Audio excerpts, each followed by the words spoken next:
Selamat pagi anak-anak semuanya. Pagi, Pak. Bagaimana kabar kalian? Baik. Baik, sebelum kita mulai pelajaran olahraga, kita akan membuat keyakinan kelas terlebih dahulu. Nah, kalian kan sudah punya peraturan kelas kan? Nah, sekarang kita akan memvariasikan keyakinan kelas itu peraturan kelas itu menjadi keyakinan kelas. Keyakinan kelas di kelas 5B. Nah, sekarang Pak Guru akan meminta kalian membuat keyakinan kelas yang menurut kalian yakini untuk kalian terapkan nanti di kelas ini. Kalian buat nanti satu kalimat saja di sticky note ini. Nanti akan kalian tempel di sini keyakinan kelas apa yang akan kalian yakini dan kalian akan taati itu sebagai keyakinan dalam diri kalian. Setuju? Setuju. Oke. Sekarang Pak Guru akan membagikan sticky note ini kepada kalian. Oke.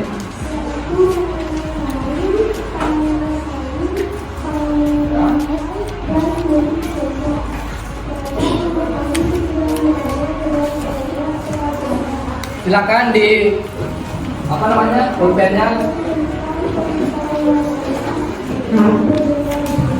Nah, semua bagikan satu ya.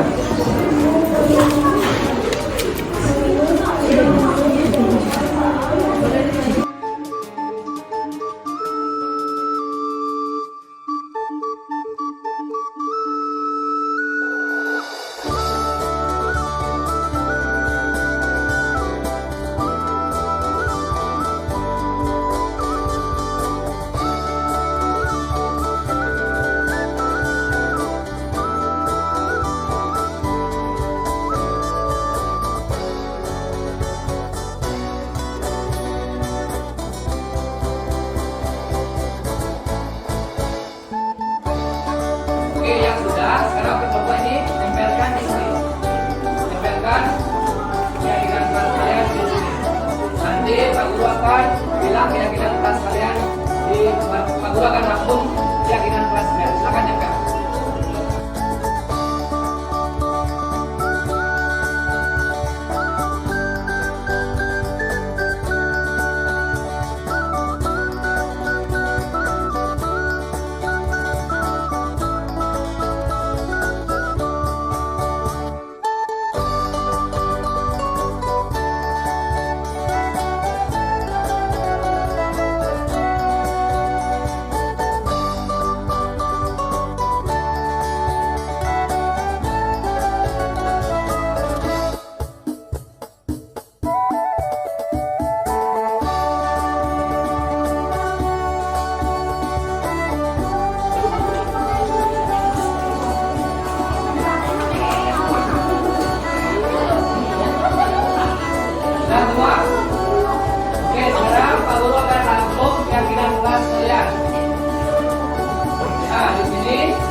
Berdoa sesuai dengan keyakinan masing-masing. Kemudian disiplin, meluangkan waktu untuk membaca buku, satu kali berbicara dengan sopan, mendengarkan dulu saat berbicara, terus kemudian datang tepat waktu. Oke, Pak Guru rangkum satu-satu ya.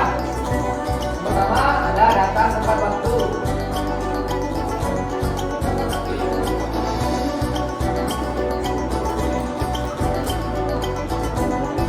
Nah, gimana ini? Setuju kalian?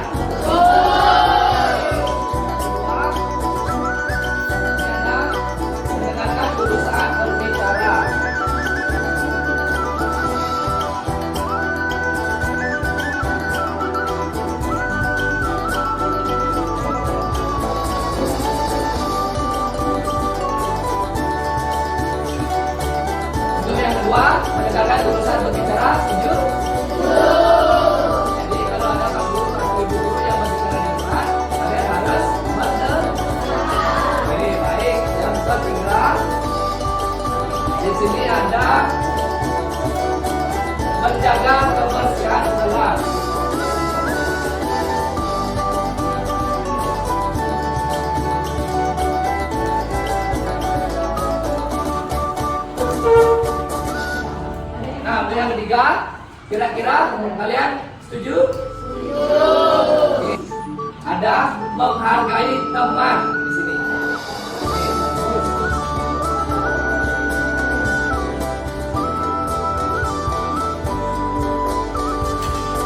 Nah, untuk yang keempat ini kalian setuju? Baik, jadi kalian di dalam kelas ini kalian harus saling menghargai teman, baik dengan teman yang lain juga. Teman yang di kelas sebelah kalian harus juga menghargainya. Jadi tidak boleh kalian mengejek atau bullying, ya, bahkan bullying. Jadi kalian harus menghargai teman kalian. Oke, sudah semua. Kira-kira ada yang ingin tambahkan lagi? Kalian boleh minum di dalam kelas apa tidak? Boleh. Boleh ya. Ada yang mau minum dalam kelas? Pak Guru bolehkan. Jadi kita buat minum dulu.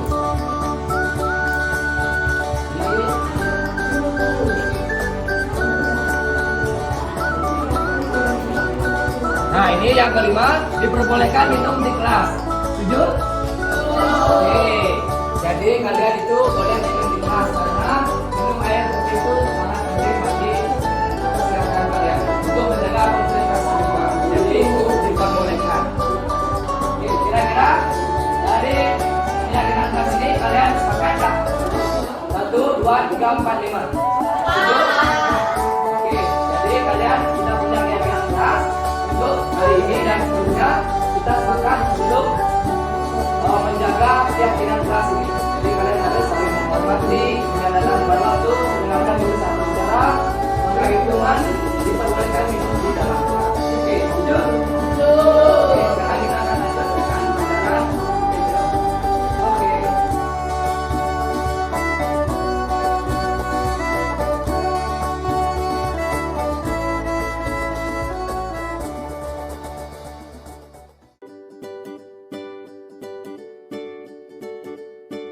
Perkenalkan, nama saya Gediama Mahadi Putra, kelas 5B.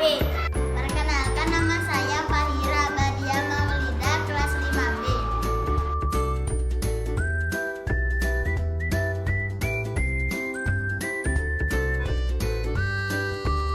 Sangat senang. Senang sekali.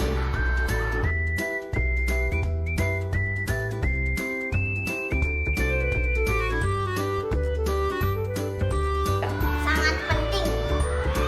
Sangat penting.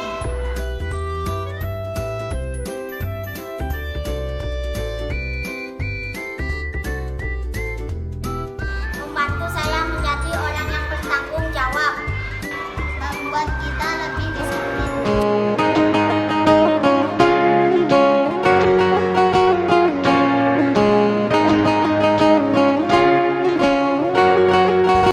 Om Swastiastu. Assalamualaikum warahmatullahi wabarakatuh. Salam sejahtera, shalom nama budaya.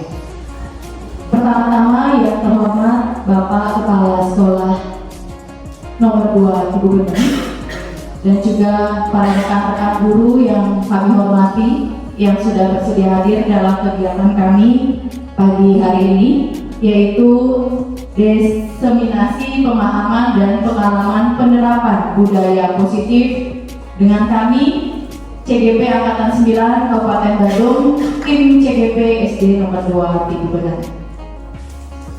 Nah, sebelumnya marilah kita panjatkan puja dan puji syukur kehadirat Tuhan Yang Maha Esa, karena berkat rahmat-Nya lah kita dapat berkumpul pada pagi hari ini tanggal 24 Oktober 2023 dalam keadaan sehat walafiat. Nah, untuk mengawali acara, marilah kita berdoa sejenak, menundukkan kepala sejenak menurut agama dan kepercayaan kita masing-masing guna kelancaran kegiatan kita pada pagi hari ini. Berdoa dimulai.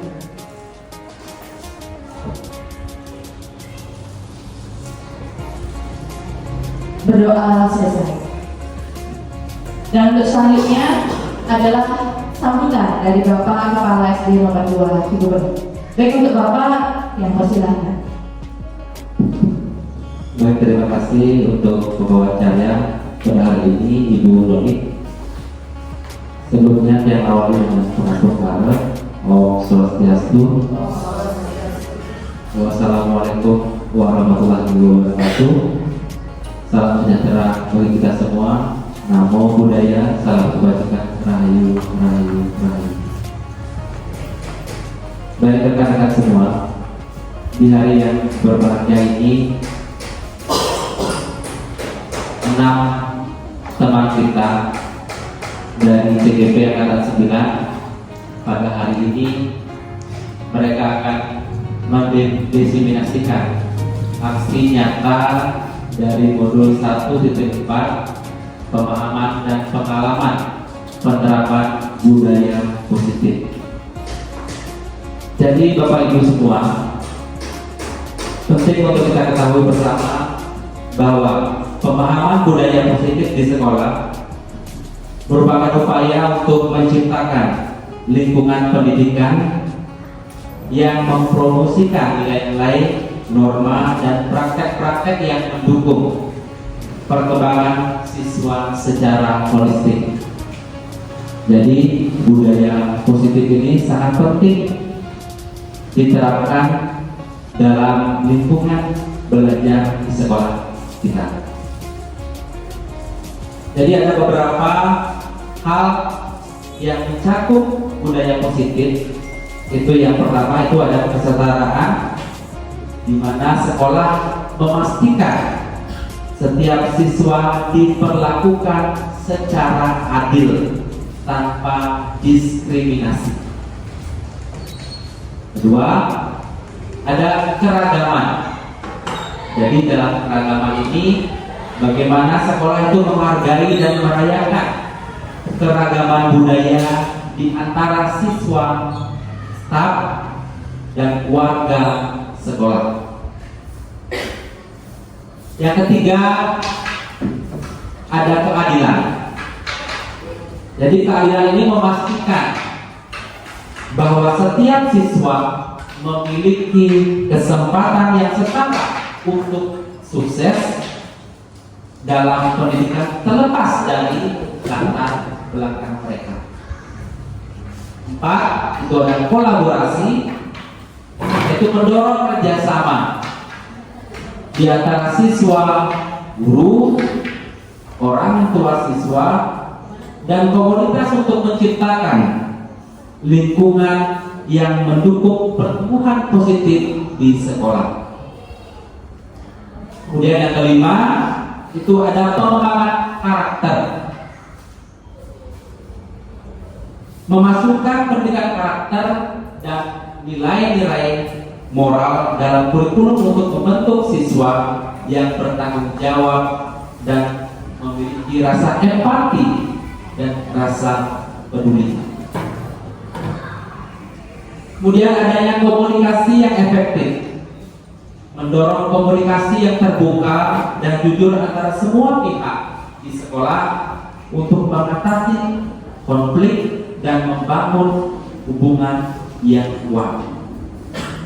Selanjutnya ada pendidikan budaya, di mana mengajarkan siswa tentang budaya mereka sendiri dan budaya orang lain, sehingga mereka lebih memahami dunia dengan perspektif yang lebih luas.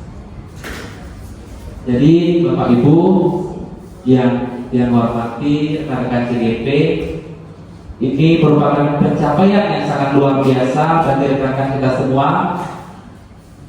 Dengan keterbatasan waktu dan padatnya kegiatan yang mereka lakukan, mereka bisa menyelesaikan setiap tahap demi tahap untuk mencapai nantinya bisa menghilangkan C menjadi GP. Jadi dengan mempromosikan budaya positif di sekolah, mudah-mudahan nanti bisa menciptakan lingkungan yang mendukung pertumbuhan dan perkembangan siswa, serta mempersiapkan mereka menjadi warga yang berpikir terbuka dan berempati dalam masyarakat yang beragam. Mungkin itu yang bisa kami sampaikan pada kesempatan ini. Kurang lebihnya kami mohon maaf yang sebesar-besarnya. Akhir kata kami akhiri dengan Paramo Sakti, Om Sakti Sakti Sakti, Assalamualaikum warahmatullahi wabarakatuh. Salam sejahtera bagi kita semua. Namo Buddhaya, salam kebajikan. Rahayu, rahayu, rahayu. Terima kasih.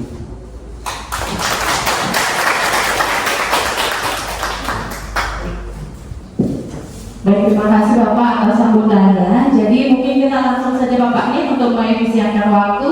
Di sini sebelum kita lanjut, karena materi ini ada 6, kita perkenalan dulu. Katanya tak kenal maka tak sayang. Tapi Bapak Ibu guru pasti sudah kenal semua sama yang kece-kece di depan ini ya.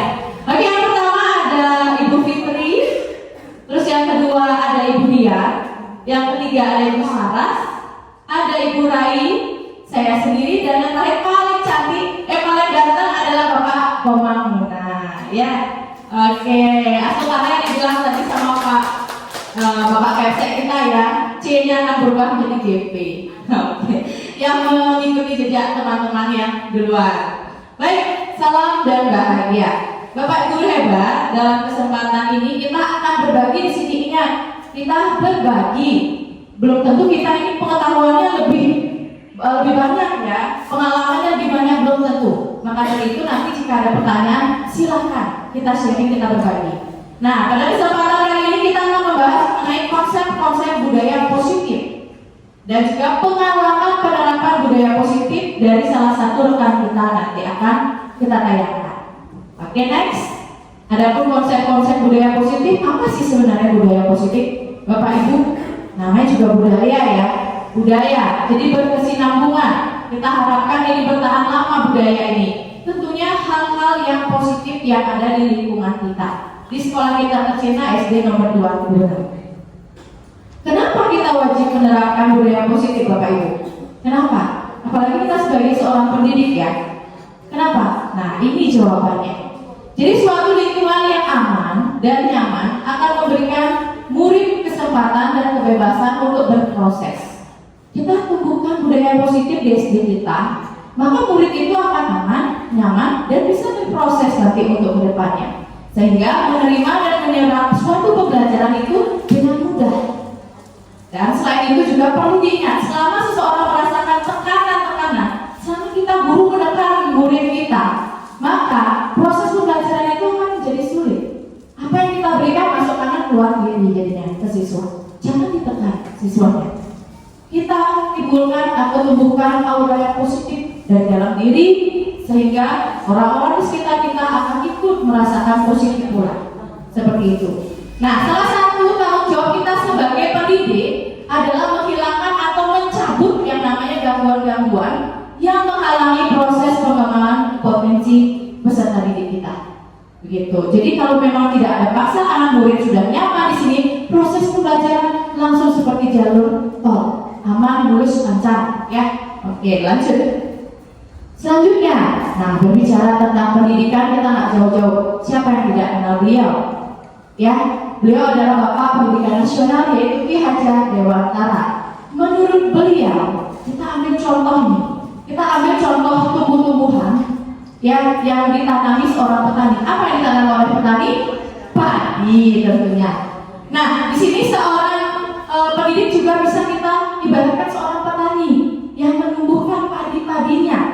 Jadi ia dapat memperbaiki kondisi tanah, memelihara tanaman padi, memberi pupuk dan air, membasmi ulat-ulat serta jamur yang mengganggu kehidupan tanaman padi. Sama seperti kita, murid kita adalah padi, petani adalah guru.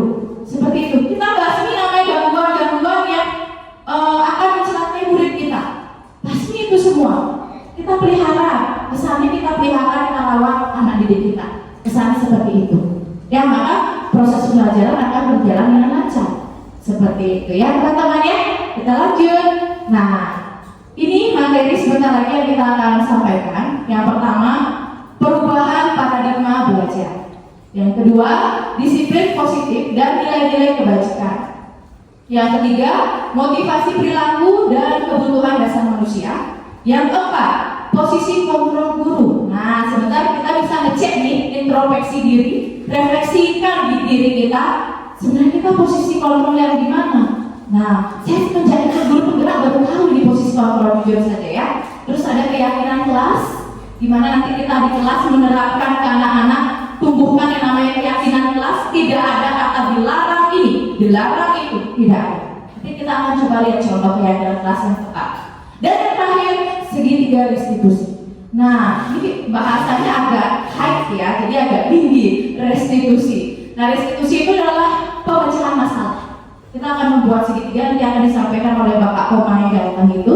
Jadi segitiga restitusi gimana cara kita biar anak itu kalau ada masalah kita tidak langsung menghukum dia. Ya, coba nanti kita simak langsung ada penerapan atau praktek yang sudah dilakukan oleh Bapak Koma. Baik, untuk efisienkan waktu, Ibu, kita lanjutkan lagi satu slide, mungkin akan langsung di Ibu Fitri ya. Iya, ini dia Ibu yang pertama akan menyajikan mengenai perubahan paradigma belajar. Baik Ibu Fitri, untuk waktu yang persilakan. Baik, mohon izin Bapak Salah dan teman-teman. Saya Ibu Fitri Dewi akan memaparkan materi mengenai perubahan paradigma belajar. Nah, untuk menambah semangat kita pada pagi hari ini, saya akan mengajak Bapak Ibu untuk melakukan kegiatan ekspresi. Saya mohon Bapak Ibu untuk berdiri.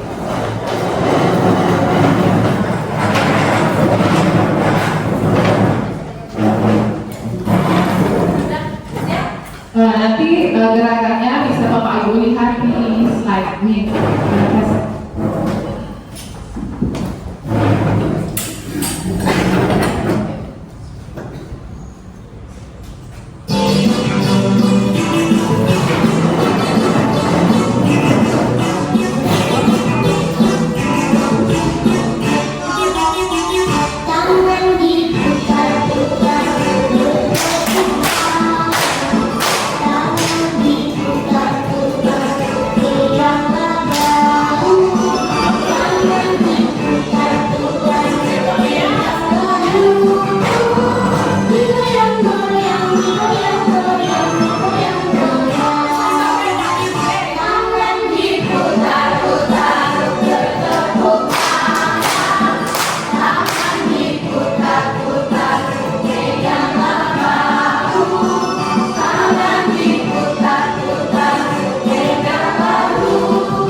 Oke, baik, saya akan lanjutkan pemaparan materi mengenai perubahan paradigma belajar.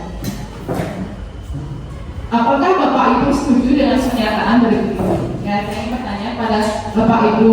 Yang pertama mengenai hukuman dapat mendisiplinkan anak. Bagaimana Bapak Ibu? Apakah Bapak Ibu setuju atau tidak mengenai pernyataan yang pertama? Setuju atau tidak? Coba angkat tangan. Ya setuju. Hukuman dapat mendisiplinkan anak. Ada yang ingin menyampaikan pendapatnya? Siapa yang ingin menyampaikan pendapatnya? Ibu Riri.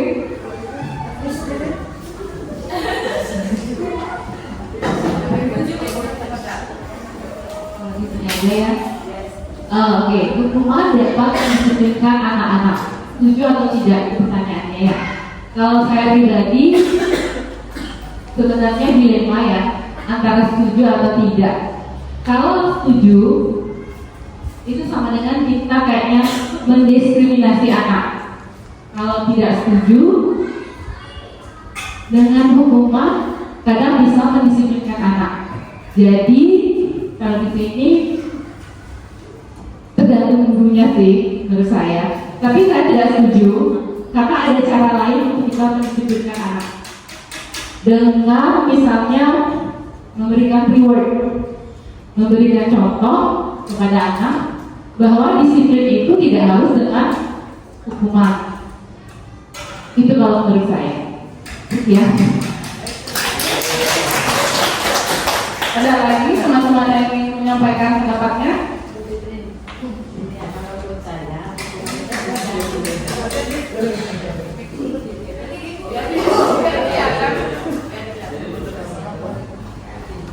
Terima kasih atas waktu yang diberikan.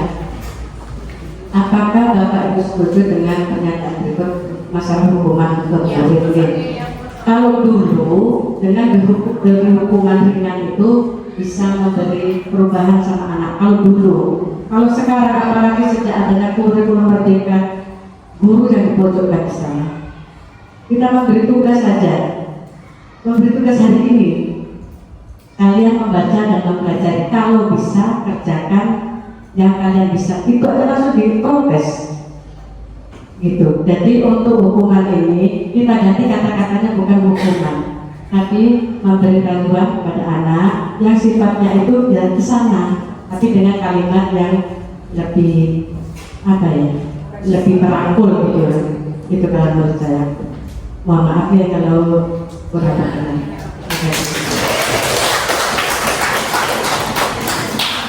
Ada lagi teman-teman? Baik, terima kasih untuk Ibu Ririn dan Ibu Nur. Tadi sudah menyampaikan pendapatnya mengenai hukuman dapat mendisiplinkan anak.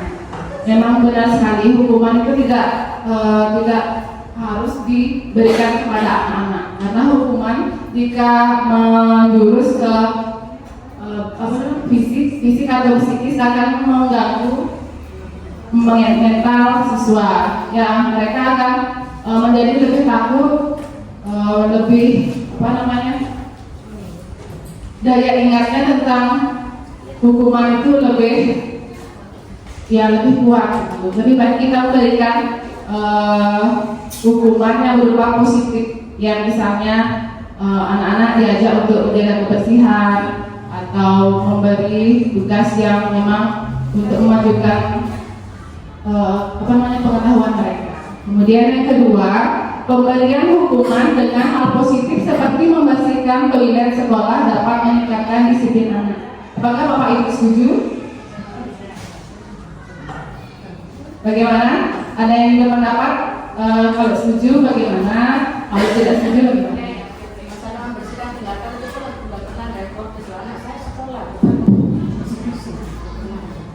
Baik, terima kasih waktunya. Pemberian hukuman dengan membersihkan toilet itu kayaknya sudah tak zaman untuk, apalagi pada kurikulum merdeka ya. Orang tua juga kayaknya zaman sekarang itu tidak mengizinkan anaknya untuk melakukan hal-hal seperti itu.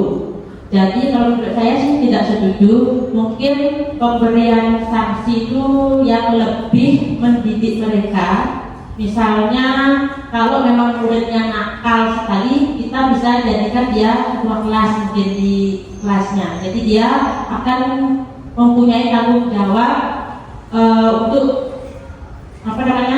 menjaga kelasnya, karena kalau sudah nakal pasti dia ditakuti oleh teman-temannya. Jadi kalau sudah dia yang menjaga, memerintah, teman-temannya pasti akan ikut. Mungkin seperti itu ya. Sekali lagi saya tidak setuju kalau anak-anak yang misalnya melakukan kesalahan kita memberikan hukuman untuk membersihkan toilet itu, karena kurikulum saat ini. Terima kasih. Mungkin teman-teman ada yang menambahkan? Teman-teman ada yang menambahkan dari pendapatnya Ibu Rai? Ibu dengar?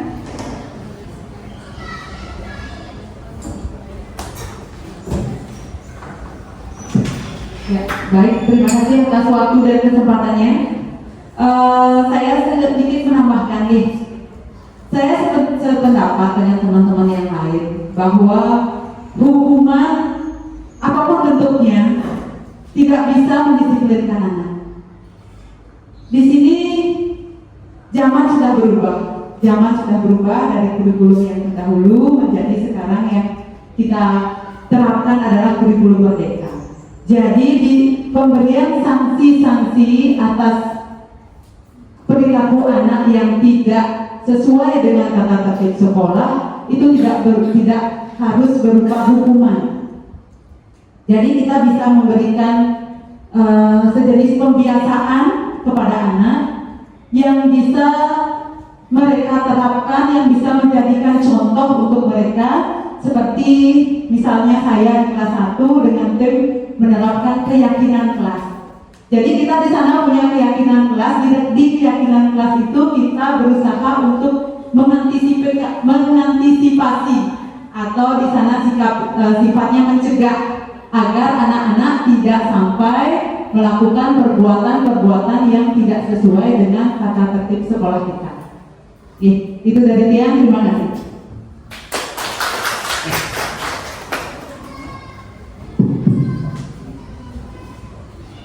Baik, terima kasih untuk Ibu Rai dan Ibu Nena pendapatnya. Ya, saya juga setuju bahwa pemberian hukuman dengan hal positif seperti membersihkan toilet sekolah dapat meningkatkan kesenangan itu tidak setuju, karena kita bisa menggunakan keyakinan kelas, kesepakatan di kelas bersama anak-anak. Kalau misalnya anak-anak melanggar peraturan ini, konsekuensinya akan lebih, kita akan memberikan kesepakatan kepada anak-anak, tidak memberikan hukuman yang memberatkan dan bisa mengganggu mental dan pengetahuan anak-anak. Selanjutnya, memberi penghargaan dapat meningkatkan motivasi belajar anak. Apakah Bapak Ibu setuju atas pernyataan itu? Alasannya kenapa? Kenapa Bapak Ibu setuju atas pernyataan tersebut?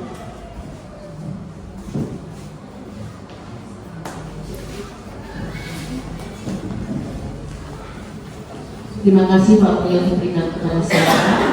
Pemberian penghargaan kepada anak itu memberi motivasi belajar anak, saya sangat setuju.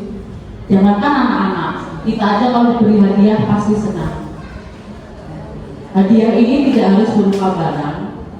Kepada anak-anak kita beri penghargaan berupa pujian, anak-anak sudah senang. Diberi tepuk aja sudah senang.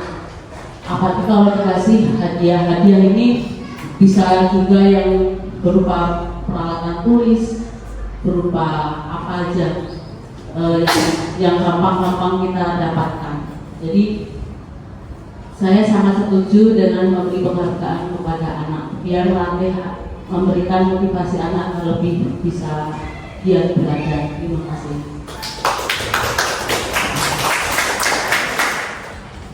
Ada lagi teman-teman yang ingin berpendapat mengenai pernyataan yang ketiga?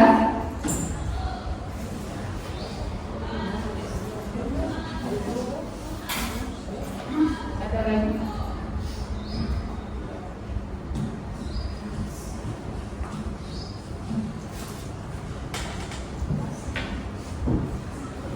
Sudah? Baik. Saya akan lanjutkan. Baik, terima kasih kepada Ibu Hani tadi memberikan pernyataan bahwa setuju dengan memberi penghargaan dapat meningkatkan motivasi belajar anak. Ya, saya juga setuju memberi penghargaan dapat meningkatkan motivasi belajar anak. Tetapi kita selalu memberikan penghargaan kepada anak-anak, jadinya anak-anak itu lebih termotivasi untuk mendapatkan penghargaan itu, bukan tidak mau motivasi dalam dirinya. Tapi kalau kita memberikan penghargaan itu juga belum tidak harus menggunakan barang gitu, bisa juga dengan memberikan apresiasi kepada siswa untuk lebih termotivasi. Baik, selanjutnya. Kemudian miskonsepsi tentang teori kontrol. Yang pertama, ilusi guru mengontrol murid. Kemudian ilusi bahwa semua penguatan positif efektif dan bermanfaat. Kemudian ilusi bahwa kritik dan membuat rasa bersalah mampu menguatkan karakter. Kemudian ilusi bahwa orang dewasa berhak memaksa. Teori kontrol menurut Dr. William Glasser meluruskan beberapa miskonsepsi tentang makna kontrol. Yang pertama, ilusi guru mengontrol murid. Pada dasarnya kita tidak dapat memaksa murid untuk berbuat sesuatu. Semua perilaku memiliki tujuan, bahkan terhadap perilaku yang tidak disukai. Kemudian ilusi bahwa semua penguatan positif efektif dan bermanfaat. Murid tersebut menjadi tergantung pada pendapat sang guru untuk berusaha. Kemudian ilusi bahwa kritik dan membuat orang merasa bersalah dapat menguatkan karakter, di mana mengontrol murid menuju pada identitas gagal. Mereka belajar untuk merasakan buruk tentang diri mereka serta mengembangkan dialog diri yang negatif. Kemudian ilusi bahwa orang dewasa memiliki hak untuk memaksa, artinya perilaku memaksa tidak akan efektif untuk jangka waktu panjang dan sebuah hubungan permusuhan akan terbentuk. Nah, bagaimana seseorang bisa berubah dari paradigma stimulus respon kepada pendekatan teori kontrol? Menurut Stephen R. Covey, prinsip dia berpendapat bahwa bila kita ingin membuat kemajuan perlahan, sedikit-sedikit ubahlah sikap atau perilaku Anda. Namun, bila kita ingin memperbaiki cara utama kita, maka kita perlu mengubah kerangka acuan kita. Ubahlah bagaimana Anda melihat dunia, bagaimana Anda berpikir tentang manusia, ubahlah paradigma Anda, skema pemahaman, dan penjelasan aspek-aspek tertentu tentang realitas. Perubahan paradigma stimulus respon kepada pendekatan teori kontrol sebagai berikut. Yang pertama, stimulus respon realitas atau kebutuhan kita sama. Kemudian teori kontrolnya realitas, kebutuhan kita itu berbeda. Kemudian semua orang melihat hal yang sama. Teori kontrolnya setiap orang memiliki gambaran yang berbeda. Kemudian kita mencoba mengubah orang agar berpandangan sama dengan kita. Teori kontrolnya kita berusaha memahami pandangan orang lain tentang dunia. Kemudian perilaku buruk dilihat sebagai suatu kesalahan. Teori kontrolnya semua perilaku memiliki tujuan. Kemudian orang lain bisa mengontrol saya. Teori kontrolnya hanya Anda yang bisa mengontrol diri Anda sendiri. Kemudian saya bisa mengontrol orang lain. Teori kontrolnya Anda tidak bisa mengontrol orang lain. Kemudian pemaksaan ada pada saat rujukan gagal. Teori kontrolnya kolaborasi dan konsensus menciptakan pilihan-pilihan baru. Kemudian yang terakhir model berpikir menang atau kalah. Teori kontrolnya model berpikir menang. Kemudian perubahan paradigma belajar, bahwa kita ketahui sekarang kita menggunakan kurikulum merdeka, di mana kurikulum merdeka itu ada dimensi profil pelajar Pancasilanya. Yang pertama, beriman, bertakwa kepada Tuhan Yang Maha Esa dan berharap mulia. Kemudian mandiri, bernalar-kritis, kreatif, bergotong royong, dan berkebinekaan global. Kemudian pembelajaran yang berorientasi pada penguatan kompetensi dan pengembangan karakter yang sesuai dengan nilai-nilai Pancasila, profil belajar Pancasila. Kemudian yang kedua, praktik pembelajaran yang berpusat pada murid, yang mana setiap murid belajar sesuai dengan kebutuhan dan tahap perkembangan secara terdiferensiasi. Baik, Bapak Ibu, demikian materi yang dapat saya sampaikan. Selanjutnya akan dilanjutkan oleh rekan saya, Ibu Widow Diantari. Terima kasih.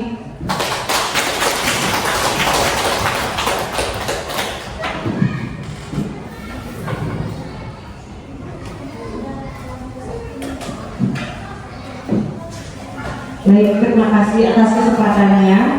Mohon izin Bapak Kepala Sekolah untuk memaparkan apa yang saya akan paparkan. Selamat pagi rekan-rekan semua. Baik, di sini saya Widow Diantari, saya akan memaparkan tentang disiplin positif dan nilai-nilai kebajikan. Sebelumnya saya ingin bertanya kepada Bapak Ibu, apa yang terpikirkan atau yang ada di benak Bapak Ibu tentang arti dari disiplin itu sendiri? Siapa yang mau menyampaikan pendapatnya? Disiplin itu apa sih yang Bapak Ibu ketahui?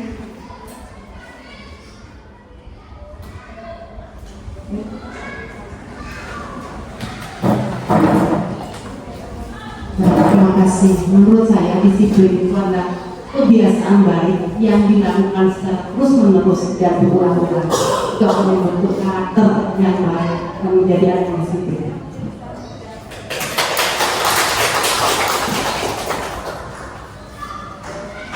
Terima kasih Bu Asri sudah menyampaikan pendapatnya tentang apa yang Bapak Ibu ketahui tentang disiplin itu sendiri. Ada pendapat yang lain dari rekan-rekan?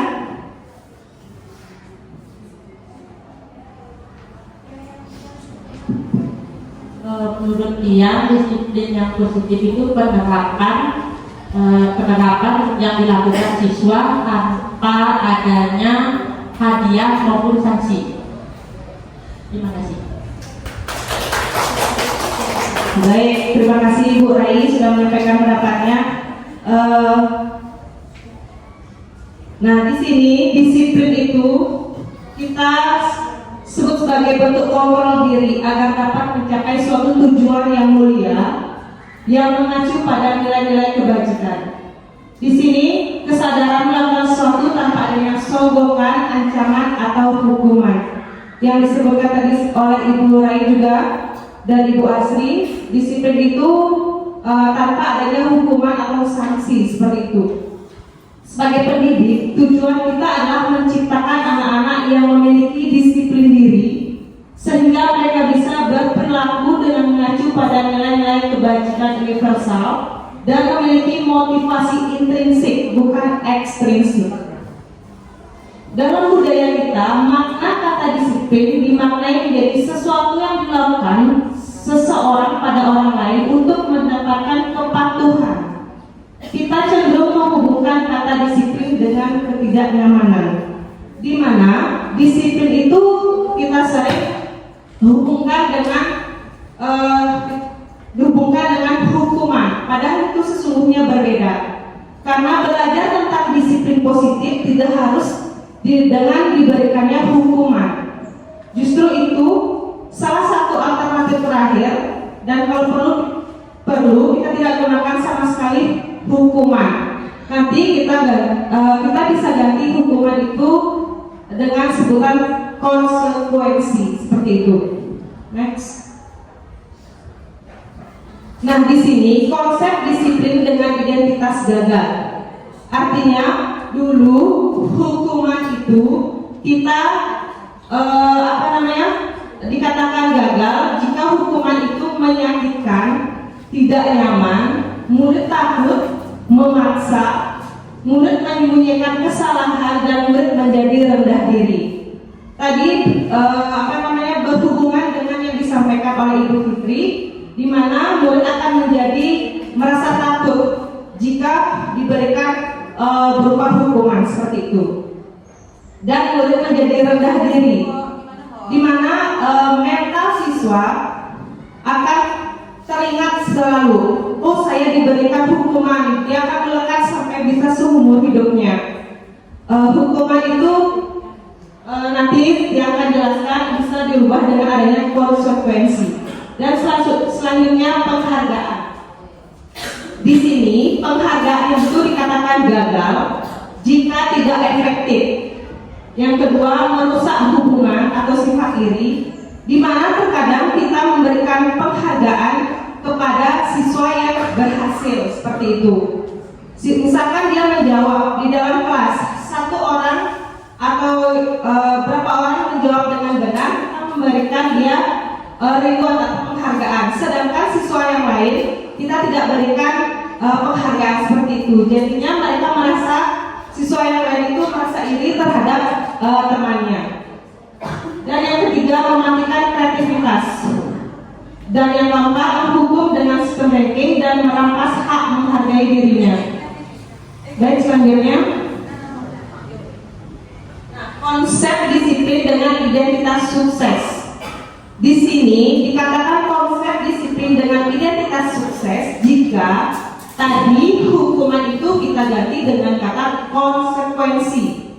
Ya, konsekuensi itu yang pertama adanya penguatan jangka pendek, dan yang kedua perlu monitoring berkelanjutan, dan yang ketiga stimulus respon, dan yang keempat murid menghormati peraturan, dan yang terakhir kehilangan hak waktu jeda seorang diri atau penahanan. Nah, di sini yang kedua restitusi. Konsep disiplin dengan identitas sukses adanya restitusi. Murid bertanggung jawab atas perilakunya. Yang kedua, fokus pada penyelesaian masalah jangka panjang. Yang ketiga, murid menghormati dirinya dan orang lain.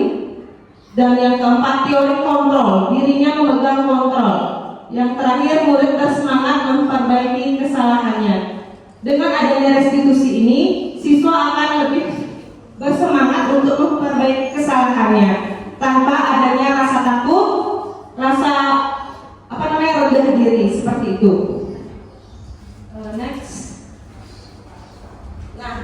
Nah, di sini adanya disiplin positif akan dikaitkan dengan nilai-nilai kebajikan. Nilai-nilai kebajikan adalah sifat-sifat positif manusia yang merupakan tujuan mulia yang ingin dicapai setiap individu. Seperti yang telah dikemukakan oleh Dr. William Glasser pada teori kontrol, menyatakan bahwa setiap perbuatan memiliki suatu tujuan. Nah, apa yang kita lakukan pasti kita memiliki tujuan. Apa tujuan kita seperti itu? Jadi nilai-nilai kebajikan yang diyakini seseorang, maka motivasi intrinsiknya akan terbangun, sehingga menggerakkan motivasi dari dalam untuk dapat mencapai tujuan yang diinginkan. Jika kita memiliki tujuan, maka dalam diri kita akan muncul keinginan untuk mencapai apa yang kita harapkan, seperti itu. Di sini ada contoh nilai kebajikan institusi atau organisasi. Di sini saya paparkan hanya 3. Yang pertama itu adalah profil pelajar Pancasila.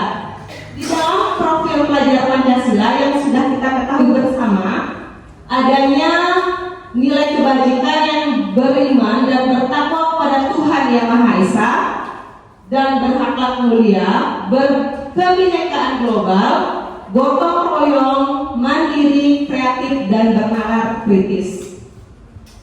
Dan di organisasi yang kedua, Igo Primary Years Program atau PYP, di situ nilai kebajikannya adalah toleransi, rasa hormat, integritas, mandiri, menghargai, antusias, empati, keingintahuan, kreativitas, kerjasama, percaya diri, dan komitmen.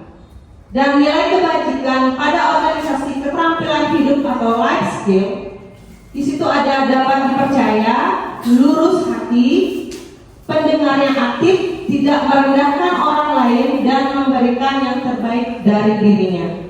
Nah, di sini setiap beberapa organisasi atau institusi memiliki nilai-nilai kebajikan yang berbeda-beda, tetapi tujuannya yaitu sama, untuk mencapai suatu tujuan yang diinginkan oleh institusi atau organisasi itu.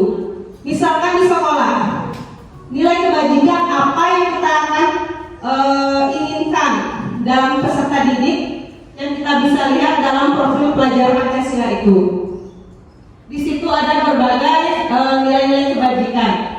Mungkin kita tidak bisa sekaligus untuk mencapai nilai-nilai kebajikan tersebut. Kita bisa ambil 2, 3, bahkan bisa 1 dulu yang kita fokuskan nilai kebajikan apa yang akan kita munculkan atau dengan budaya positif yang mana, seperti itu.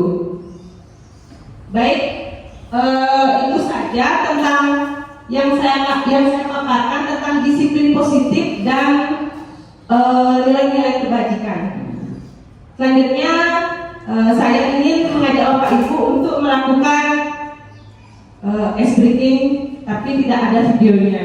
Ya, saya menggunakan tepuk berdiri. Jika ada kata tepuk dan tangan, Bapak Ibu baru mengikuti apa yang saya katakan. Tepuk dan tangan. Jika tidak ada kata tepuk dan tangan bersamaan, tidak usah dilakukan seperti itu. Tepuk tangan. Tepuk tangan.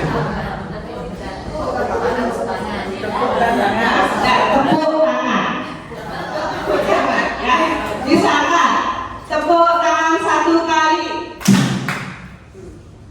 Kalau saya bilang tepuk 1 kali,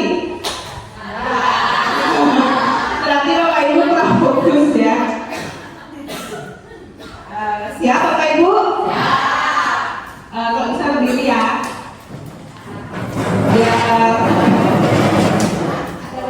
Sudah ada goyang-goyangnya. Sudah tadi goyang-goyangnya ya. Baik. Tepuk tangan 1 kali. Tepuk tangan 3 kali. Tepuk 2 kali.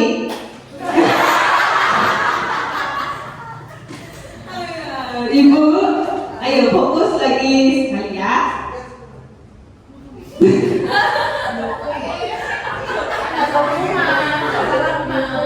Tepuk tangan 3 kali. Tepuk tangan 2 kali.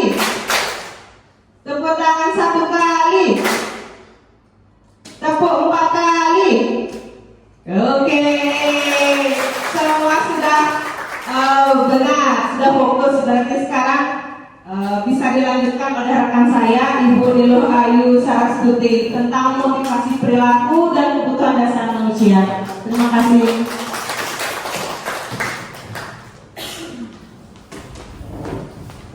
Baik, selamat pagi Bapak Ibu semua. Terima kasih atas waktunya. Kini giliran saya untuk menerangkan atau berbagi tentang motivasi perilaku dan kebutuhan dasar manusia. Jadi selama kita menjadi pendidik, pasti kita itu sering bertemu dengan anak-anak yang suka melanggar, atau ketemu dengan anak-anak yang suka terlambat, dan bertemu dengan anak-anak yang bermasalah lainnya. Jadi di tahap ini kita akan mempelajari tentang kenapa sih anak-anak itu bisa melakukan perilaku seperti itu. Silakan. Oke, jadi sebelumnya saya ingin tahu apakah pernah di antara kita itu melakukan sesuatu agar mendapatkan senyuman dari orang lain. Sekedar senyuman. Kita dandan misalnya kalau waktu masih ABG, waktu masih seperti itu. Jadi kita pasti pernah melakukan sesuatu untuk menarik perhatian orang lain. Bukan hanya lawan jenis, tetapi sesama jenis pun kita juga ingin diperhatikan. Seperti itu. Jadi kita pasti pernah melakukan sesuatu untuk mendapatkan hadiah. Kita juga pasti pernah melakukan sesuatu, bahkan harus melakukan sesuatu untuk mendapatkan uang. Kemudian ada banyak alasan lain dari kita melakukan sesuatu. Next, nah kemudian di sini pada dasarnya ada 3 motivasi perilaku manusia menurut Diane Gosser. Jadi dari 3 ini, yang pertama itu ada untuk menghindari ketidaknyamanan atau hukuman. Jadi kita berusaha kalau misalnya melewati jalan besar pasti pakai helm biar tidak ditangkap polisi. Nah itu contoh dari kita menghindari suatu hukuman. Kemudian untuk mendapatkan imbalan atau penghargaan orang lain. Jadi kita berusaha untuk waktu masih sekolah berusaha belajar biar dapat penghargaan dari ibu bapak guru seperti itu. Dan yang ketiga, untuk menjadi orang yang kita inginkan dan menghargai diri sendiri dengan nilai-nilai yang kita percaya sendiri. Misalnya kita tuh ingin jadi guru, kenapa seperti itu. Jadi dari yang poin 1 dan 2 itu bisa kita lihat bedanya dengan poin ketiga. Jadi yang pertama dan kedua itu adalah poin dari dampak ekstrinsi. Jadi itu terkaitan dengan lingkungan. Jadi kita ingin dihargai oleh orang atau tidak dihukum oleh orang seperti itu. Sedangkan yang ketiga itu muncul dari keinginan dari dalam diri kita untuk menjadi diri kita sendiri, untuk menghargai diri sendiri dan percaya dengan apa yang kita ingin. Next. Nah, jadi untuk level motivasi yang kita harapkan, level motivasi yang kita harapkan itu sebagai seorang pendidik, khususnya itu sebagai pendidik hendaknya kita itu dapat mengubah motivasi eksternal. Yang eksternal itu sudah saya jelaskan tadi, itu yang poin 1 dan 2. Itu contohnya seperti menghindari hukuman atau ingin mendapatkan sesuatu, itu menjadi motivasi internal. Dari mana siswa itu dapat menghargai dirinya sendiri dan juga orang lain. Nah, jadi untuk kita bisa menggali keyakinan internal dari murid itu, kita sebagai pendidik harus sadar akan 5 kebutuhan dasar manusia. Misalnya kalau ada murid melanggar, sering telat, itu sebabnya apa? Jadi kita bisa gali melalui kita itu tahu tentang kebutuhan dasar manusia itu apa. Kita harus tahu kekurangan dari murid itu apa. Oke, yang pertama itu ada kebutuhan dasar kami, yaitu kebutuhan bertahan hidup atau survival. Jadi kalau survival itu dimana kita mendapatkan makanan, mendapatkan pengetahuan, ketenangan, keamanan, pakaian, seperti itu. Pokoknya hal-hal dasar yang bisa menunjang kita hidup, seperti kesehatan juga, seperti keamanan juga. Nah, kemudian yang kedua ada rasa kasih sayang dan rasa diterima atau love and belonging. Jadi kalau misalnya saya bilang kita nggak butuh cinta, nggak butuh kasih sayang, itu semua bohong. Kita semua perlu cinta, kita semua perlu kasih sayang. Nggak cinta dari pasangan aja, tapi kan dari teman-teman juga, kan gitu nih. Jadi di sini seorang anak itu pasti dia dia membutuhkan rasa kasih sayang juga dari gurunya, teman-temannya, lingkungannya, pokoknya di keluarganya juga. Nah itu juga sangat bergantung pada pertumbuhan atau perilaku anak. Kemudian yang ketiga ada kekuasaan atau power. Jadi anak itu sebenarnya atau murid atau manusia itu sebenarnya butuh power. Kita butuh kekuasaan, kita butuh dihargai, kita butuh kalau kita kerja itu dilihat kerjaannya kita. Kita kalau berbicara itu butuh didengar. Jadi di sini kekuasaan itu kita bisa mempunyai kekuatan untuk melakukan sesuatu seperti itu. Kemudian kesenangan. Jadi kesenangan atau fun ini kebutuhan dasar yang paling paling mendasar. Jadi dimana kita merasa senang, merasa nyaman, merasa aman. Jadi seorang anak itu perlu merasa senang dalam melakukan sesuatu. Kita tidak stres dalam melakukan sesuatu.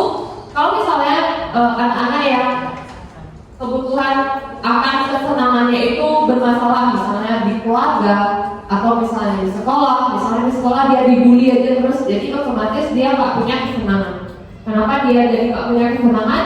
Mungkin powernya dia kurang. Terus kenapa powernya dia kurang? Mungkin dia selama ini nggak berusaha jadi belajar dengan baik serta nilai-nilainya seperti itu. Memang semuanya berkaitan. Kemudian yang terakhir itu ada kebebasan atau freedom. Jadi murid di sini harus harus memiliki rasa bebas untuk mempunyai pilihan. Jadi dia bisa memilih sendiri, kemudian mengambil keputusan sendiri tanpa diberatkan oleh perasaan atau pikiran orang lain seperti itu. Jadi 5 kebutuhan dasar ini sangat mendasari perilaku murid-murid kita. Jadi gimana caranya untuk mengelola 5 kebutuhan dasar ini tadi akan dijelaskan selanjutnya oleh rekan saya yaitu Ibu Raidia. Baik, sekian Ibu Raidia.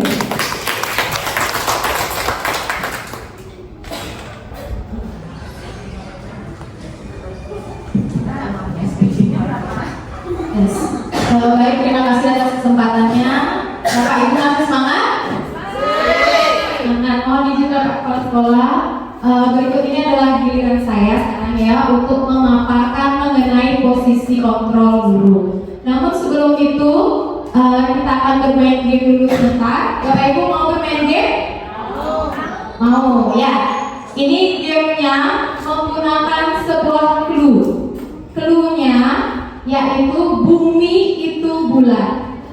Clue-nya diingat ya, bumi itu bulat. 6 sama dengan 1. 8 sama dengan 2. Ada yang paham? Paham? Oke, coba ya, kita coba dulu ya, karena di sebelah sana udah ada yang paham. Oke. Oke ya, baik ya, coba ya dulu ya. Bumi itu bulat. Ya, 9 ditambah 8 sama dengan 3. Ya, betul sekali. Tepuk tangan dulu untuk Ibu Asri dan mereka. Ya, betul ya. Jadi sekarang lagi sekali ya. Coba yang sebelah sini, ada ayam nih soalnya sebelah sini. Ulang lagi sekali ya. Oke, ulang ya. Oke, ulang ya. Bumi itu bulat. Bumi itu bulat. Ya. 6 sama dengan 1, 9 sama dengan 1, 10 sama dengan 1, 8 sama dengan 2. Sekarang pertanyaannya, bumi itu bulat, 88 ditambah 10 sama dengan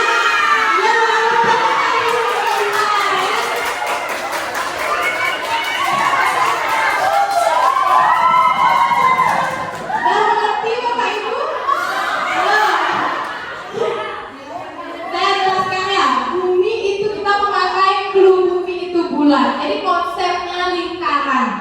Ya, di dalam angka 6 sama dengan 1. Ada 1 buah lingkaran. Kemudian 8 ada 2 buah lingkaran. Ya, seperti itu. Lagi aja. Oke, lagi sekali aja. Ya, bumi itu bulat. Ya, bumi itu bulat. 10 ditambah 8 sama dengan 3.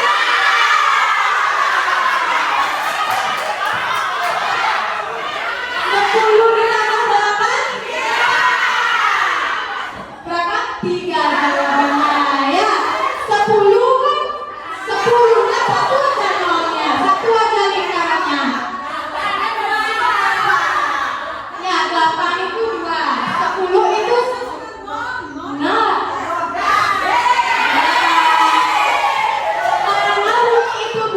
Jadi kita hanya mengambil yang di belakangnya saja ya. Oke, coba Mbak Ibu. Oke, baik, terima kasih ya. Ya, nanti lagi mungkin ya.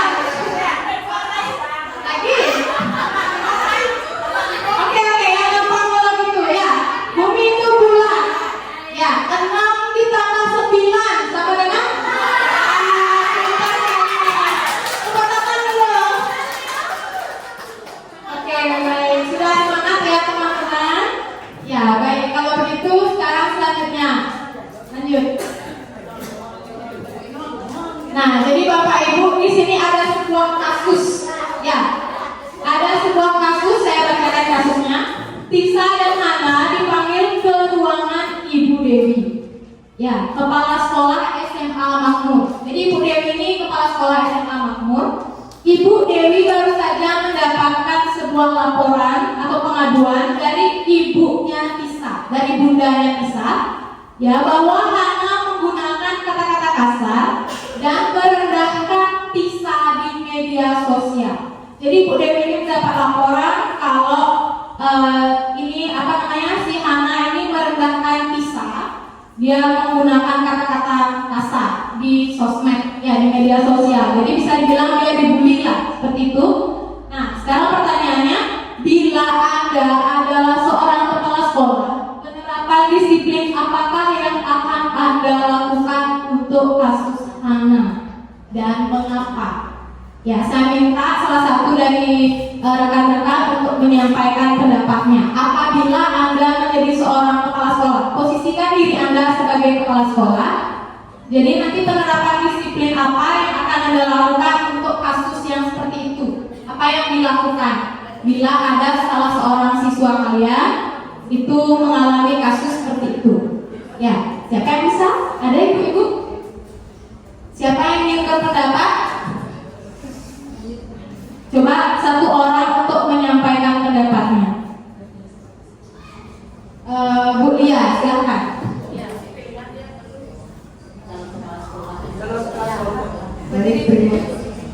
Baik, terima kasih atas kesempatan yang telah diberikan kepada saya. Ini apabila saya menjadi seorang kepala sekolah, penerapan disiplin apa yang harus saya lakukan dalam kasus ini?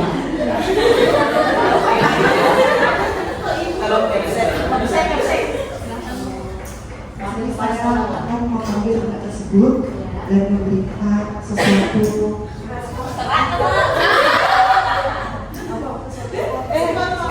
Berikannya ke rambut.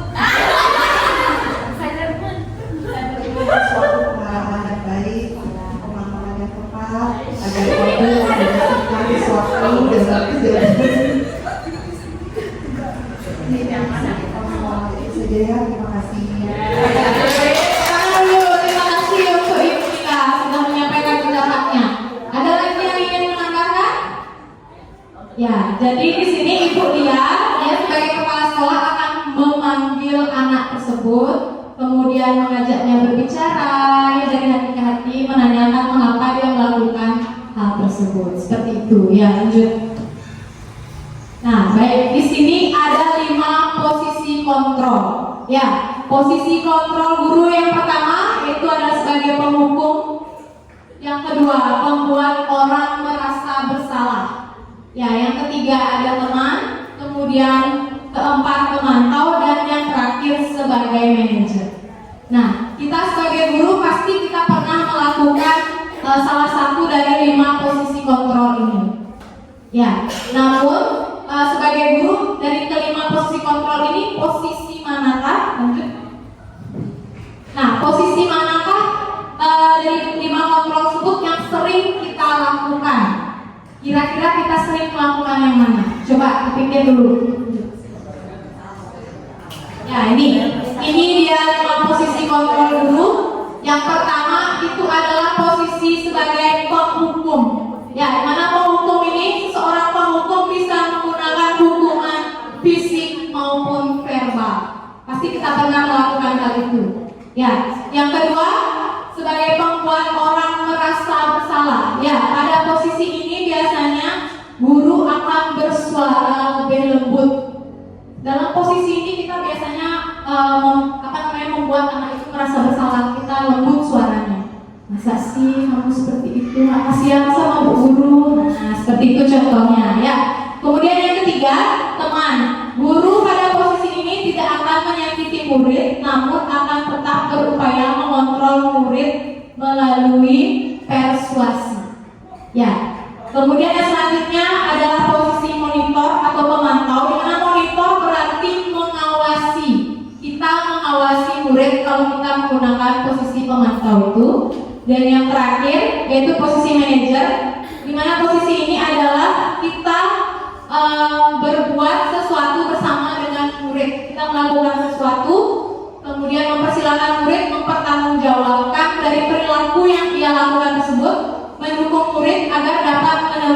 solusi atau permasalahannya sendiri. Nah, dari kelima posisi kontrol ini, sepengalaman saya yang paling sering diterapkan oleh guru yaitu pemantau dan juga sebagai teman. Ya, biasanya teman-teman juga pasti sering melakukan hal itu. Namun dari kelima posisi kontrol guru, ini yang paling baik sebetulnya yang kita terapkan adalah posisi kontrol sebagai manajer. Ya, seharusnya kita dapat menerapkan itu. Ya, dimana kita itu berbuat sesuatu bersama dengan murid. Ya, kita akan membuat murid tersebut, misalnya dia melakukan kesalahan, kemudian kita mencari tahu dan dia bisa menemukan solusi dari permasalahannya itu. Itu adalah posisi manajer. Ya, baik. Sekian dari saya. Untuk selanjutnya akan disampaikan oleh rekan saya. Terima kasih banyak.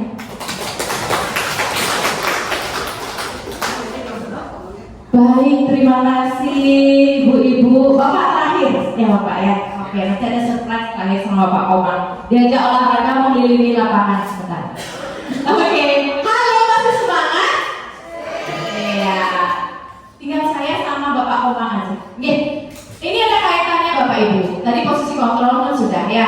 Jadi yang kita harapkan di sekolah kita bangun posisi kontrol yang terakhir, yaitu manajer. Ya, nanti ada kaitannya gimana cara kita biar bisa kita itu menjadi posisi manajer, akan ada kaitannya dengan Bapak Komang nanti, segitiga restitusinya. Nah, ada juga kaitannya dengan saya, yaitu keyakinan kelas. Apa sih itu keyakinan kelas? Saya tahu guru-guru SD 2 sudah menempel kesepakatan kelas di kelas masing-masing.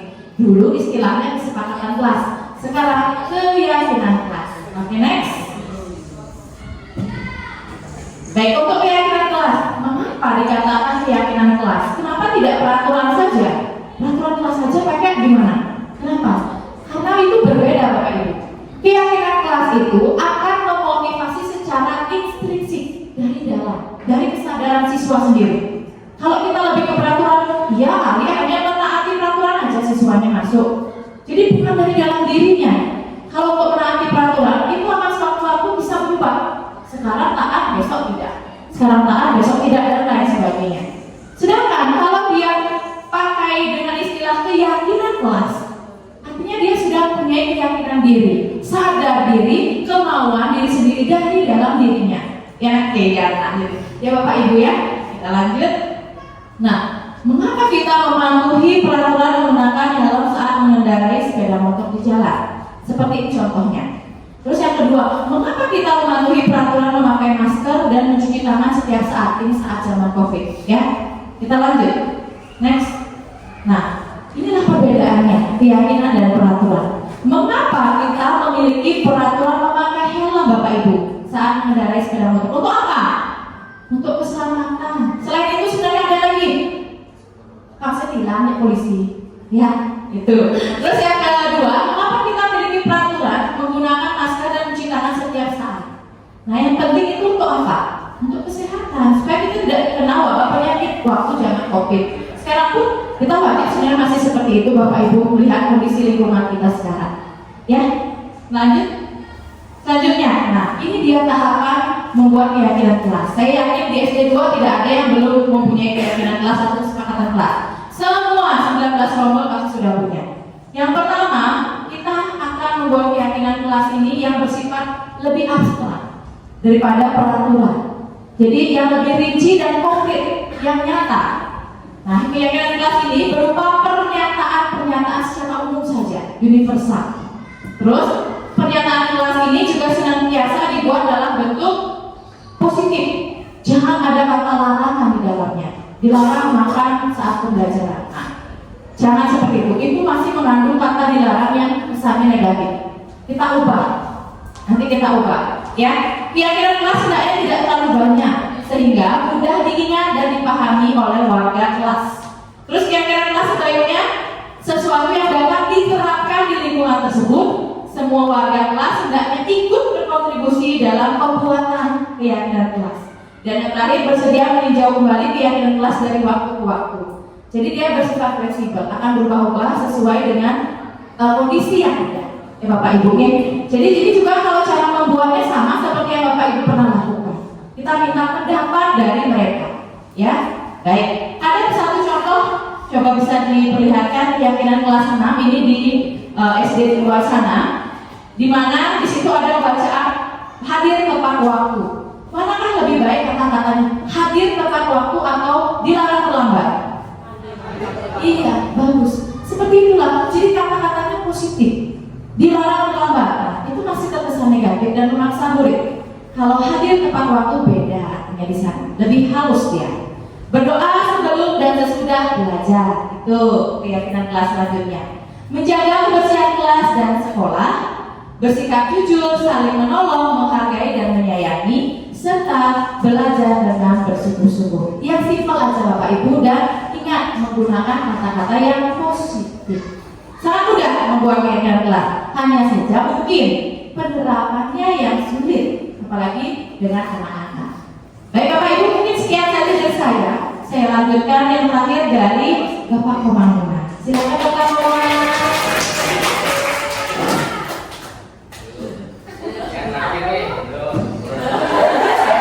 Mohon izin Pak Bayi serta rekan-rekan semua, saya ingin berbagi di sini tentang segitiga restitusi. Nah, jadi sebelum kita mulai, biar Bapak Ibu tidak tegang, biarkan saya sendiri yang tegang nih. Baik, ingin berdoa sama Pak Bayi biar tegang di sini. Oke, sebelum kita mulai, kita peregangan terlebih dahulu ya, agar rileks. Lakukan apa yang saya katakan. Lakukan apa yang saya katakan. Bapak Ibu bisa menaruh HP-nya terlebih dahulu. Kita peregangan terlebih dahulu ya. Baik, silakan tarik nafasnya, turun nafasnya. Oke, ya. Silakan tangannya, keduanya ke depan, remas-remas. Keduanya ya, kecil-kecil ya, kecil-kecil.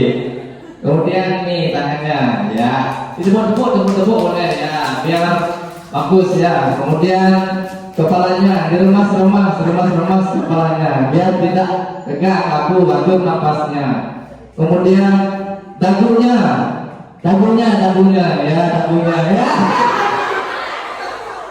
Dagu ya, mungkin semua Bapak Ibu masih fokus ya, mungkin beberapa yang belum fokus. Oke, kita mulai saja sesi yang terakhir, yaitu segitiga restitusi. Nah, jadi ini terkait dengan bagaimana kita menghadapi anak didik kita yang melanggar, bagaimana kita seharusnya menyikapi jika ada peserta didik kita yang melanggar. Nah, jadi segitiga restitusi itu adalah suatu proses dialog yang dijalankan oleh guru atau orang tua agar dapat menghasilkan murid yang mandiri dan bertanggung jawab. Kemudian segitiga restitusi itu juga memiliki tujuan untuk menciptakan kondisi bagi murid untuk memperbaiki kesalahannya, sehingga mereka bisa kembali kepada kelompok mereka dengan karakter yang lebih kuat. Nah, kemudian berikutnya, next. Nah, di sini posisi yang paling baik yaitu kita sebagai guru adalah posisi manajer. Bagaimana kita bisa mengaktifkan atau memotivasi dari intrinsik peserta didik kita, bukan lagi kita menghukum.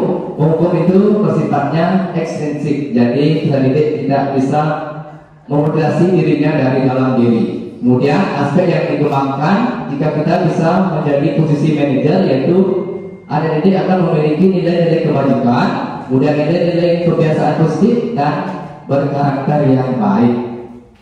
Nah, ini yang dimaksud dengan segitiga restitusi. Nah, jadi segitiga restitusi itu yang pertama adalah menstabilkan identitas. Jadi jika anak kita memiliki peserta didik yang bermasalah, nah kita stabilkan dia terlebih dahulu suasananya agar tidak tegak.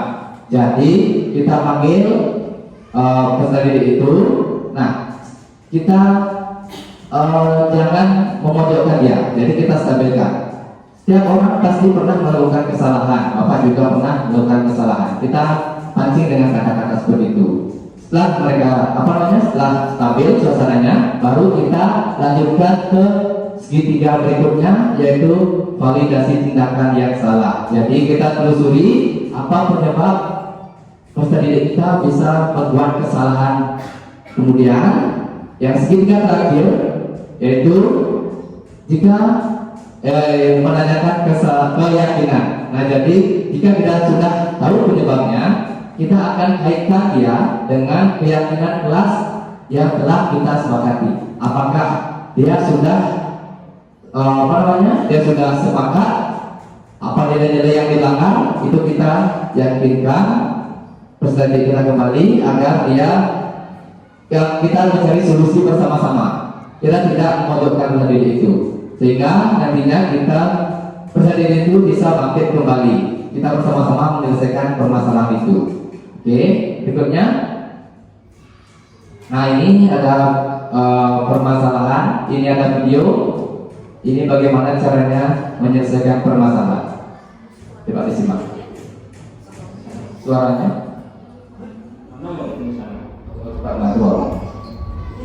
Kesel pak, kesel banget. Masa aku dikatain tukang fitnah pak? Ya aku marah lah. Aku balik ke TK di depan kelas. Kesel banget. Yang pertama, menstabilkan identitas. Menggunakan sama. Maka juga sama apabila ada yang berubah seperti itu. Kemudian pada saat itu kamu melakukan apa? Ya saya langsung selesai TK lah pak. Kesel banget. Saya benar-benar sendiri bukan mulai. Oh begitu. Pasti kamu melakukan seperti itu karena suatu alasan tertentu kan? Iya, masa saya diam saja pak. Ya saya bela diri lah. Masa saya dituduh tukang fitnah? Ya wajar. Mempertahankan ajaran itu sesuatu yang penting buat kamu. Untung kamu tidak begitu gagal lagi, hanya membentak-bentak. Iya pak. Untung saya masih bersabar dan hanya membentak saja. Sudah lulus padahal saya pasti bela diri lah. Ya pasti ya. Tapi kamu memilih untuk tetap bertahan dan bersabar. Kamu memilih untuk tidak berbuat lebih parah lagi. Iya. Nah, sekarang coba kita lihat lagi tindakan kamu yang mendapat saja. Tindakan kamu itu kira-kira sesuai dengan keyakinan kelas atau prinsip kamu tidak? Enggak lah pak. Capek pak jadi pemarah. Jadi keyakinan atau prinsip mana yang sesuai dengan keinginan kamu? Ya, saya sebenarnya sangat menghargai orang lain. Mungkin saat itu saya menjadi emosi, jadi tidak menunjukkan sikap itu. Kamu meyakini tidak? Menghargai orang lain itu penting buat kamu? Yakin lah pak. Iya, setuju. Kita harus saling menghargai. Namun ada juga keyakinan yang kita sepakati yang perlu kita jalankan apabila kita sedang marah, kan? Ya, saya bisa lebih proaktif, mulai dengan diri sendiri. Saya bisa jadi lebih sabar, mengambil waktu jeda untuk berpikir mau apa selanjutnya. Kira-kira kamu bersedia memperbaiki masalah ini tidak? Bersedia pak. Kalau kamu memperbaiki masalah ini, kamu akan menjadi orang seperti apa? Saya akan menjadi orang yang bertanggung jawab kali ya pak. Dan senantiasa proaktif. Iya, menurut kamu bagaimana rasanya menjadi orang seperti itu? Ya nyaman lah, bangga bisa bersabar dan menahan diri. Baiklah kalau begitu. Yuk kita pikirkan bagaimana memperbaiki masalah ini. Sudah? Nah, itu sedikit cuplikan tentang ada peserta didik yang bertengkar di kelas. Nah, jadi intinya kita sebagai peserta didik, sebagai guru itu harus menanyakan keyakinan. Jadi kita harus mengaitkan keyakinan kelas yang kita sepakati agar peserta didik itu bisa timbul dari dalam dirinya untuk sadar untuk memperbaiki kesalahannya. Tidak lagi kita menghukum murid tersebut.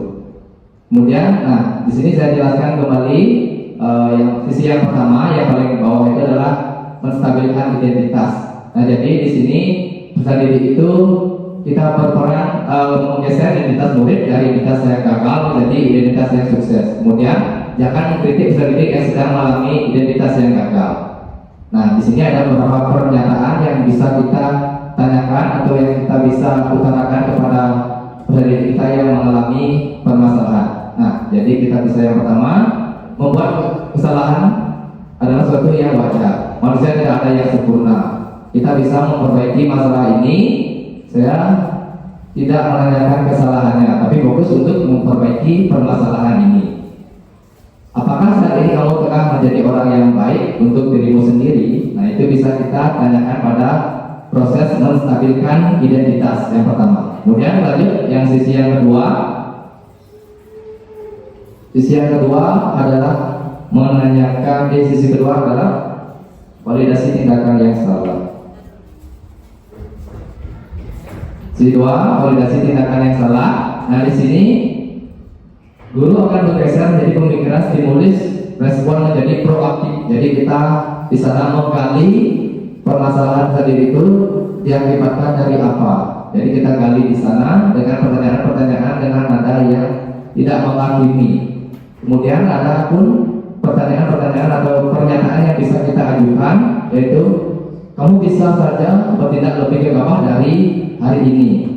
Kemudian kamu bukan melakukan tanpa suatu alasan tertentu. Pasti ada alasan yang menyebabkan kamu bisa melakukan hal ini. Kemudian kamu melakukan karena mempertahankan suatu yang penting bagimu. Kemudian mungkin kamu bisa mempelajari suatu perilaku yang baru yang lebih efektif. Bersediakah kamu mempelajarinya atau memperbaikinya? Seperti itu. Itu yang bisa kita tanyakan pada validasi tindakan yang salah.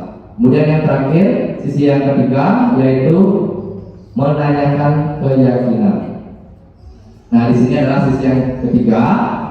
Sini menurut teori kontrol menyatakan bahwa pada dasarnya kita termotivasi secara intrinsik. Saat perilaku telah divalidasi dan identitas sukses dan stabil, maka murid siap untuk mengaitkan keyakinannya dengan tindakan yang salah. Nah, jadi di sini kita kaitkan dengan keyakinan kelas yang kita telah buat. Itu ada pertanyaan yang bisa kita ajukan sebagai keluarga atau kelas. Apa yang kita yakini? Nah, kita kaitkan dengan keyakinan kelas. Nilai-nilai apa yang telah kita sepakati? Kemudian seperti apa gambaran kelas yang ideal bagi kamu? Nah, kamu ingin jadi orang seperti apa? Hal-hal seperti itu yang bisa kita tanyakan pada menanyakan keyakinan kelas itu sendiri. Kemudian, hal-hal yang perlu diperhatikan dalam segitiga restitusi adalah perilaku yang salah perlu dikaitkan dengan nilai-nilai atau keyakinan-keyakinan yang telah disepakati atau yang disetujui. Kemudian kesediaan orang yang melakukan kesalahan untuk memperbaiki permasalahan. Kemudian pemecahan masalah sebisa mungkin relevan untuk memiliki hubungan dengan masalah yang ada. Perlu adanya suatu usaha perbaikan dari pihak yang berbuat kesalahan. Kemudian yang terakhir adalah perlu dedikasi waktu dari pihak yang berbuat kesalahan. Tanyakan kapan akan mulai dilakukan usaha untuk memperbaiki masalah itu sendiri. Kemudian, di sini adalah tujuan dari penerapan segitiga restitusi itu. Dengan penerapan segitiga restitusi diharapkan guru dapat menerapkan posisinya sebagai manajer dengan mengajukan pertanyaan-pertanyaan bermakna yang dapat membuat murid menjadi lebih percaya diri, bertanggung jawab dan mandiri. Nah, penerapan segitiga restitusi ini bertujuan untuk menjadikan murid menjadi lebih kuat secara pribadi, membuka wawasan murid agar dapat menyelesaikan permasalahan sendiri, dan murid semakin percaya diri, mandiri dan merdeka sesuai dengan kurikulum yang sekarang. Nah, di sini mungkin ada sedikit cuplikan mengenai berbagai pengalaman budaya positif yang setelah saya lakukan. Ini hanya cuplikannya saja sebentar. Ini ada misalkan ada anak yang terlambat. Nah, ini menurut teori seperti ini yang kita lakukan.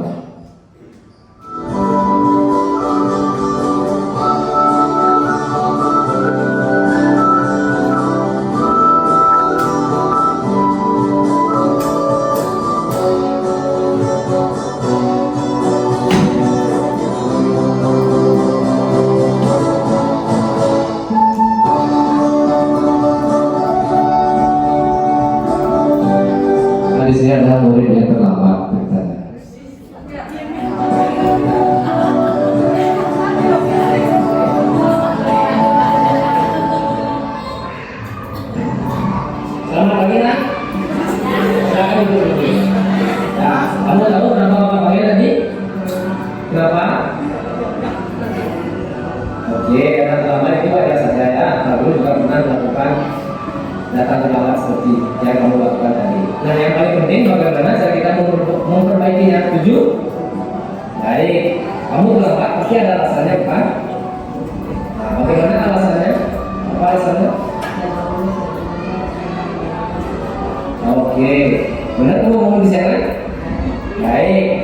kamu tahu nilai kesempatan apa yang telah kamu langgar? Baik, nilai kedisiplinan. Jadi nilai kedisiplinan itu penting apa tidak?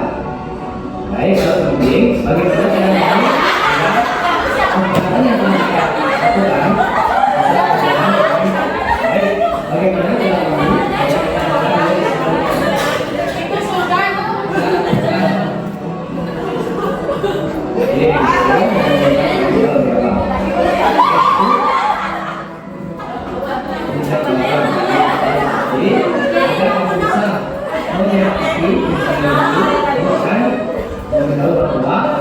dibangunkan jawab, kemudian dibangunkan menjadi belakang. Begitu? Nah, baik. Apa kamu berjanji pada dirimu sendiri agar tidak terlambat lagi? Baik. Ya. Saya perkenalkan saya adalah Syurina. Saya sedang menjadi diskusi dengan Bapak Maulana. Wassalamualaikum warahmatullahi wabarakatuh.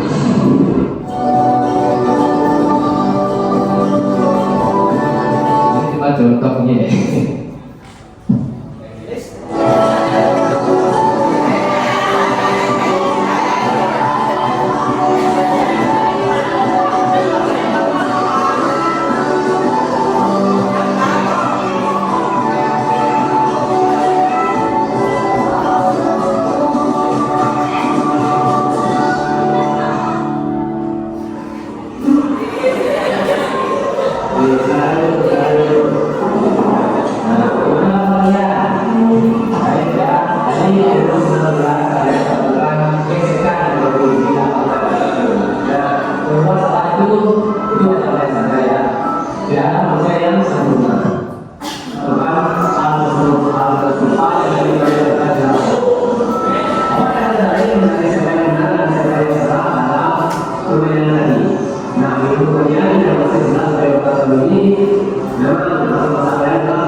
Kalau yang terakhir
Baik, itu tadi sedikit cuplikan mengenai aksi nyata tentang segitiga restitusi. Nah, mungkin sekian dari saya. Dia aturkan pantun. Buah nanas, buah leci, dicampur gula enak sekali.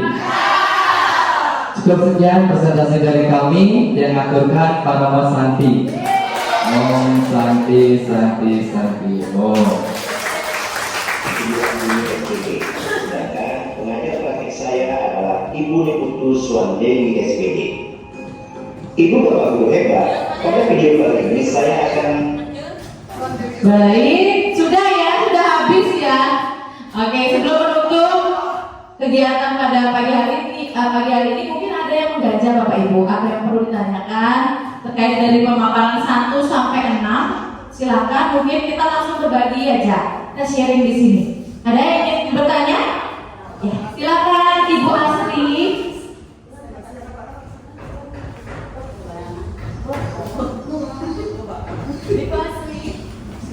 Ya, silakan. Baik, terima kasih atas waktu dan kesempatannya.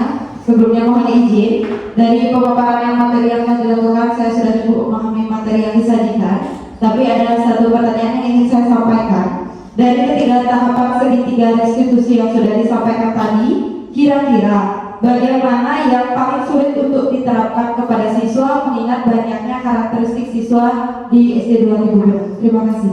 Baik, terima kasih Bu Asri. Nah, karena ini mungkin terkait dengan yang kita lakukan waktu ini ya, praktek ya. Di tugas IGP-nya kita sudah praktek termasuk yang tadi yang diperlihatkan oleh Bapak Pembangunan dengan murid-muridnya ada permasalahan. Nah, kita sharing di sini Bapak Ibu. Baik, yang ingin menjawab pertama ada? Atau tiang dulu ya, tiang berbagi pengalaman dulu ya. Baik, saya sendiri akan berbagi pengalaman terkait praktek segitiga restitusi yang telah saya terapkan.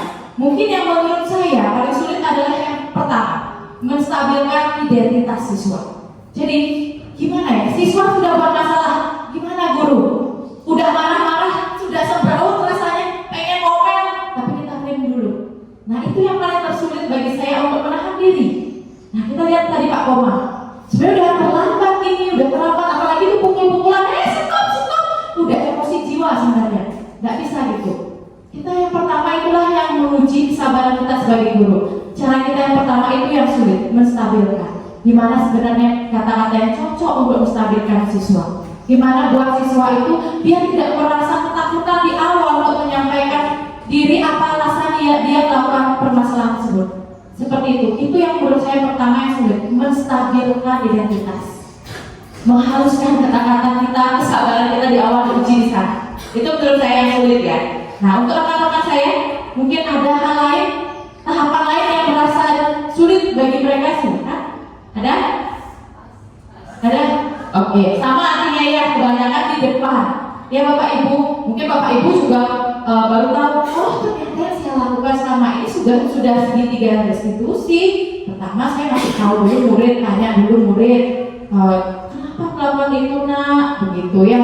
Seperti itu. Sebenarnya Bapak Ibu sudah melakukan itu, sudah tahap juga gini menanyakan itu perbuatan yang salah apa benar sih nak? Sudah, Bapak Ibu pasti sudah melaksanakan itu. Dan yang ketiga, kamu tahu perbuatan apa sebenarnya yang kamu langgar kalau kamu lakukan permasalahan itu. Nah, sebenarnya Bapak Ibu sudah melakukan itu, hanya saja istilahnya kita baru mengenal sekarang. Sama seperti kita di sini ya, masih perlu banyak belajar. Baik, begitu saja. Mungkin ada pertanyaan lain? Ya, silakan Ibu Nila, mic-nya mumpung di sana. Iya, silakan. Iya, baik. Ya, silakan berdiri Ibu Nila dan dilihat. Baik, selamat pagi. Ya, mohon maaf sebelumnya karena suara saya masih lost entah kemana. Ini masih serak-serak sedikit. Ya. Dan mohon izin untuk teman-teman CDP Angkatan 9. Di sini saya tadi tertarik sekali dari pemaparan Ibu Ayu Sarastuti ya, di mana itu tentang motivasi perilaku dan kebutuhan dasar manusia. Yang di sini yang saya sangat tekankan yaitu kasih sayang dan kebebasan. Nah, untuk peserta didik kita ini Bu, kasih sayang di rumahnya pasti sudah pasti. Yang menjadi kunci kita sebagai pendidik di sekolah itu adalah ada kata kebebasan. Karena kita banyak menemukan kasus, baik kebebasan itu untuk siswa silahkan mau berdemonstrasi apalah, tetapi di rumah yang menjadi masalah kita adalah kebebasan siswa di sekolah menurut dia sendiri itu benar-benar berlebihan sekali. Ya karena apa? Ada suatu kasus kemarin mungkin sudah kita dengar, mempertahankan diri di sekolah kita harus melawan. Itu kebebasan yang diberikan untuk bertahan hidup, mungkin ya seperti yang dimotivasi hidup. Nah itu yang ingin kita berbagi di sini. Kita sebagai pendidik itu sebaiknya kita bagaimana ya? Apakah kita dengan orang tua lah atau apa kita sebagai pendidik? Bagaimana seharusnya dengan kata kebebasan siswa itu? Dan juga kasih sayang apakah terlalu berlebihan kasih sayang sehingga anak itu benar-benar menurut saya zaman sekarang agak arogan lah anak-anak. Itu saja yang tanyakan, mohon untuk berbagi. Terima kasih ya. Terima kasih Bu Mila. Wah luar biasa sekali pertanyaan Bu Mila. Ya sesuai kenyataan yang ada di sekolah ya. Baik untuk Ibu Ayu silakan. Oke, terima kasih atas pertanyaannya Ibu Mila. Jadi di sini tidak kita pungkiri juga kalau zaman now itu anak-anak itu lebih ngerasa lebih merdeka, lebih bebas gitu. Itu memang mungkin terkait dengan perkembangan zaman, dipengaruhi juga oleh sosial media dan sebagainya. Nah, jadi kalau di sini rasa bebas, jadi 5 kebutuhan dasar manusia itu tentang kebebasan itu sebenarnya kebebasan itu vital sekali ya. Jadi dimana kita bisa bebas berekspresi, bebas mengeluarkan pendapat, bebas melakukan apa saja. Tapi kalau lingkupnya di dalam sekolah, menurut dia kita itu nggak boleh lepas juga dari apa yang kita yakini gitu. Jadi kita harus sesuai visi sekolah kita juga dengan profil pelajar Pancasila kita juga nggak boleh dilanggar. Jadi kita memberikan kebebasan kepada siswa tapi tetap ada jalur-jalurnya. Jadi misalnya kalau memang dia sudah keluar dari jalur yang kita sepakati di sekolah, keluar dari visi kita, jadi kita bisa melakukan segitiga restitusi tadi. Kita harus bertanya, kita menggali mengapa dia bisa sebebas itu, melenceng itu, seperti itu. Jadi penyelesaiannya kembali pada segitiga restitusi yang tadi. Seperti itu. Mungkin teman-teman ada yang ingin menambahkan? Oke, bagaimana Ibu Mila? Terima kasih. Oke, terima kasih. Baik, jadi intinya seperti itu ya Bapak Ibu ya. Apapun itu silakan anak-anak bebas, asalkan bebas di jalurnya, di hal yang positif lah, artinya tidak melenceng jauh. Dan jika pun ada permasalahan, mari kita mencoba untuk tetapkan diri kita sebagai pendidik di posisi kontrol manajer dan selesaikanlah secara segitiga restitusi. Begitu ya. Mungkin itu saja yang dapat kami paparkan. Kita juga sudah melewati waktu kurang lebih hampir 2 jam. Terima kasih banyak saya ucapkan mewakili tim yang ada di depan atas partisipasi aktifnya di sini. Kita sama-sama belajar Bapak Ibu. Ya. Baik, jika ada salah kata saya mohon maaf dan terima kasih. Saya tutup dengan pranasati. Om Santi Santi Santi Om. Wassalamualaikum warahmatullahi wabarakatuh. Salam sejahtera, shalom, namo buddhaya dan selamat pagi.